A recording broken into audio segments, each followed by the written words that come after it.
The single highest return on investment thing I've ever done, and not to sound trite here, but I just like using scenarios. Like if I had taken all the money that I'd spent on coaching, mentorships, courses, workshops, seminars, and put that in the S&P 500 when I, 10 years ago, right?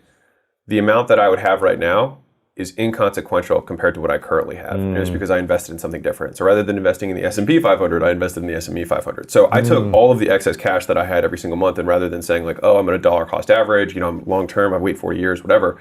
I was like, I just don't make enough money. So like I could be the millionaire next door who saves every penny, doesn't go to Starbucks for my entire life, and have $2 million when I'm old, or whatever. For the last 10 years of my life. Right, and literally enjoy nothing during that period of time.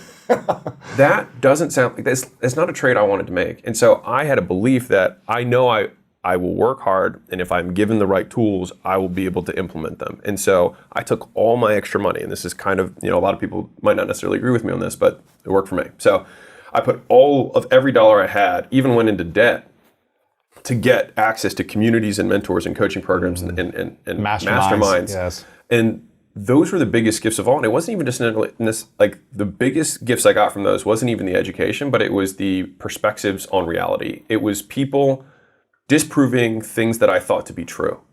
So I was like, this is the way the world is. And they were like, that's false. And my whole paradigm shifted because I had distortions of reality. I thought reality was different than it was. And so right now for people who are poor, it's because they actually don't see reality for what it is. Because the way they see reality, they see making money to be impossible or incredibly difficult, or it's only for a certain select people, not for them, right? And it's just because they literally cannot see it. And so I'm trying to think of an example of when like you can see something that, an easier example is like kids and parents, right? Like a kid thinks the world is a certain way, and the parent's like, you just haven't seen enough stuff yet. And so, as you level up in the entrepreneur space, there's also just more levels of that where other people are like, this is the perspective you need to have. And you're like, no way, that's possible. And so that's where those rooms gave me the highest ROI. The other skills, because there's so many people there that are trying to learn the same things, they already said, hey, get this program, read this book. And so they helped sift through the mountain of information that's out there, because I only have one resource, which is time at that time, right? And so it's like, okay, I'll spend it, but where do I spend it? And they were like, okay, if you want to learn real estate, these are the top 3 guys. You can join this Facebook group, get into this guy's community. He has a coaching program that helps you do wholesaling. This guy's a coach that does Airbnbs. This guy does, and so it's like, which one do I choose? The answer for everybody who's curious is do them all. Because you're just like, you're not, like people are like, which one should I do? I'm like, you're not going to be poorer by learning more.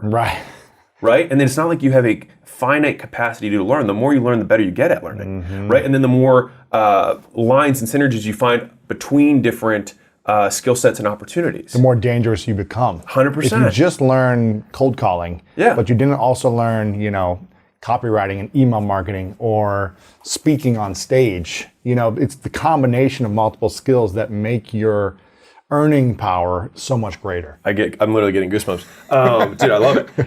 It's the compound. Yes. And so I have this example where I break down Jay-Z, right? And so if you look at Jay-Z in the beginning, like he probably had a natural proclivity for rhyming and beat or rhythm, whatever, right? So that was his first like kind of skill. He probably practiced that a little bit because he was into it, right? And then he started rapping, right? So that was his first level skill. And then he learned, writing lyrics, and it's like, okay, so that's another producing, skill. Right, and exactly. Then he learned producing, and then he learned marketing, and then he learned performing on stages or something. Yes, and then he learned how to sign other people to his, how to start a label, and they started and so with each of these skills, it wasn't 1 + 1, it was like 1 + 1 + 1 = 10, right? And so like in a formal world, like the world that's not rap, like if someone's good at math, they can learn accounting or bookkeeping first, right? It's like, okay, that's a level 1 skill. And then you learn accounting. Okay, now you're making more.